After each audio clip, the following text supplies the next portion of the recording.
دا ورو سوال کړی دی او داسې سوالونه یاره که روزانه نه وي نو خو په دویمه درېیمه ورځ خو یې په مخه کوي چې زما ورور خپلې ښځې له طلاق ورکړی دی او په سخته غوسه کې ورته وایي ته طلاق او د هغه بچي هم دي نو اوس به څه کېږي.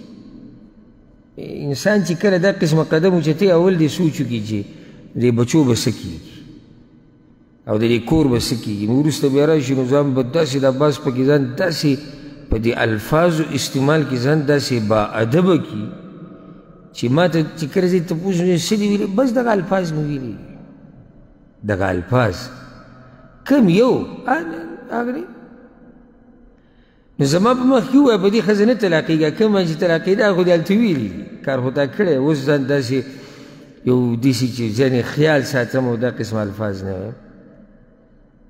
نو دا اول سړي د سوچ پکار چې بچي شتي که نه شتي او د دې ښځې به څه کېږي ستا به څه کېږي د کور به څه کېږي د خاندان دې ته اول سوچ پکار چې کله سړی دا قدم اوچتوي دا معمولي یو وړوکی قدم نه دی. راځو دې مسلې له د غوسې او دا ما مخکې یو پیر دوه ذکر کړی خو بیا به یې ذکر کړو چې دا مسله واضحه شي. ګوره طلاق په غوسه کې لازم ورکوي. لکه یو نیم سړی راشي وایي نه جي ما خو غوسه کې وم نو په مینه کې څوک طلاق ورکوي؟ په مینه کې څوک طلاق نه ورکوي چې ورکوي په څه کې ورکوي؟ په غوسه کې. طلاق یې په غوسه کې و چې داسې یو نیم سړی دماغ کې ډش شوی او په مینه کې طلاق ورکوي. الشيخ المفسر العلامة عبد السلام الرستمي رحمه الله هغه تفسیر درس کې دا خبره کوله زما خواله یو کس راغی چې ما ښځې په مینه کې طلاق ورکړی دا به طلاق وی ما ورته ته د مینې طلاقي ته پکې د مینې طلاقي شوې داسې ګپ ته چې ما په مینه کې طلاق ورکړی. نو طلاق چې سړی ورکوي نو په څه کې ورکوي؟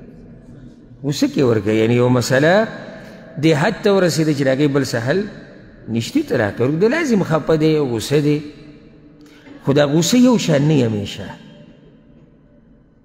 تقسیم د غوسې هغه داسې دی چې غوسه په درې حالاتو کې او که دا مسله تاسو یاده کړه ډېرې مسلې به تاسو ته حل شي. غوسه په درې قسمه او دا تقسیم ډېرو علماو کړی دی لکه امام ابن القیم او معاصرینو علماو کې ډېرو زیاتو دا کړی دی.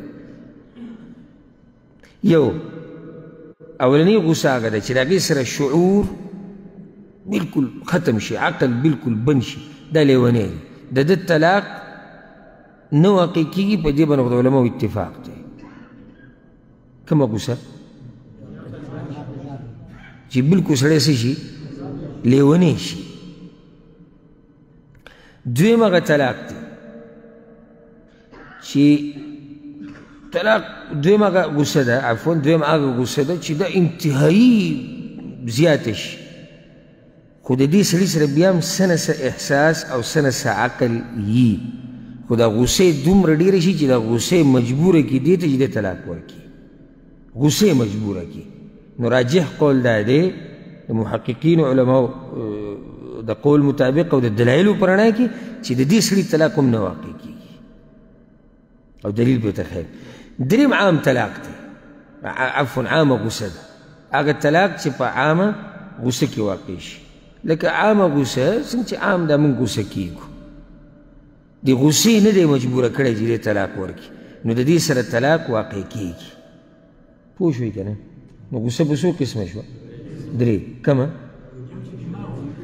چې دماغ ورسره کار پرېږدي دا نه واقع کېږي دا طلاق. یعنې غوسه ښه ډېره شي خو څه نه څه احساس شتي څه نه څه عقل شتي خو دا غوسې مجبوره کړي بې کنټروله شي او دې د طلاق الفاظ ووایي نو دا طلاق هم نه واقع کېږي. درېیم عامه غوسه ده دا واقع کېږي. په دې دلیل الحمدلله امام احمد امام ابو داود امام ابن ماجه دې درېونه د روایت راوړی عایشه رضی الله عنها وی رسول صلی الله علیه وسلم دا خبره کړې ده لا طلاق ولا عتاق فی اغلاق. طلاق نه واقع کېږي چې کله عقل بند شي. اغلاق عقل بندېدو ته وایي. نو لا طلاق نه واقع کېږي چې کله عقل بند شي. یو سړی چې دا دویمه قسمه غوسه چې ودي که عقل بند نه څه نه څه یې څه د عقل بنده وه ځکه چې دې غوسې مجبوره کړو دې ته چې دې طلاق ورکړي، ده به خپله نه ورکوه. نو ځکه دا طلاق د دویم قسم حالاتو کې طلاق دا نه واقع کېږي. بیا یې ضرور وګوري چې د غوسه په کومه درجه کې وه، او د الله نه یره پکار ده په دې مسلو کې. لکه دا نه چې ته له خپې اوبو ته کې او ستا دپاره به حلال حرام شي یا به حرام حلال شي، دا نه کېږي په دې سره. الله خو ستا د حالاتو نه خبر دی که نه. لکه اوس که یو سړی ما ته ده ووایي ما ته چې یاره زما غوسه دغه مرتبه کې و چې زه لیونی شوی وم، نو زه به له جواب څه ورکړو چې طلاق نه دی واقع، او دی دروغ وایي، زه ګناهګار یم که دی ګناهګار. الله خو ته خبر دی که نه. د دغې زما د دې خبرې د لاسه کوم چې ما دله جواب ورکړو، د دې د لاسه د ده دا ښځه چې په ده حرام ده، د دله نه حلالېږي. د بعضو دا مطلب دی چې زه به عالم ته او مفتي ته خبره تاو راتاو کړم، هغه به جواب زما د ذهن مطابق وکړي، زما د خواهشاتو، نو دا کار به زما دپاره څه شي روا به شي. نه، عالم او مفتي الله یې نه رانیسي، ځکه چې تا چې ورته څه ویلي هغه د هغې مطابق جواب درکړو، خو الله خو ستا د حالاتو نه خبر دی. نو د هغې دپاره که ته ډېر خبره تاو راتاو کړي، خو هغه څه کار دی. لکه یو سړی د خصوصا د تجارت چې کوي، دی به د حرامو دپاره راشي او علم خواله زما خواله راځي ډېر، دا موږ چې داسې چل کوو چې دا سامان موږ والو، نو جي بیا یې داسې کار وکړو چې هغه بل یې ورکړو، نو بیا یې داسې کار وکړو چې هغه بل یې راته وکړو، نو بیا یې داسې کار وکړو چې داسې وکړو داسې وکړو. موږ ویره دا کار خو صحیح دی. هلته خو موږ د حقیقت نه یو خبر چې دی حقیقت کې څه د کار دی او دی ویل څه غواړي. خو چې دی دا خبره کومه تاو راتاو کړي د هغې مطابق موږ له جواب ورکړو چې دا کار څه دی جایز دی. خو آیا زما دا خبره د ده دا ناروا کار روا کولی شي؟ نشي روا کولی، او ما پې الله نه رانیسي. او دا خبر رسول صلی الله علیه وسلم په خپله د خپل ځان په باره کې کړې ده چې زما دا فیصلې ګورې نه حلال حرامولی شي او نه حرام حلالولی شي، زه خو د کس د خبرې مطابق فیصله کوم. نو دې طلاقو کې ډېر ملګري زموږ خواله راشي او دا خبره سمه داسې جوی را جوی، هغه جو څه مې واغېږي را واغېږي. نو زه ورته یم که ته هر څه وې، الله ته ستا د حقیقت او ستا د حال پته ده. زه به درته اوس ویم چې او ستا ښځه ستا دپاره حلاله ده، خو چې الله حرامه کړې او دا نه حلالېږي که نه، که ته د 1,00,000 مفتیانو نه فتوه راوړي، دا ښځه ستا دپاره نه حلالېږي. اوس که دا تپوس کوونکی ځان په دغه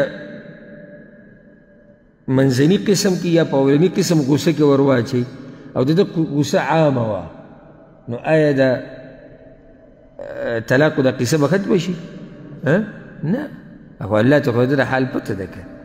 او دغه شان زما د ورونو ته دا نصیحت دی چې د غوسې په وخت کې خبره ودروي.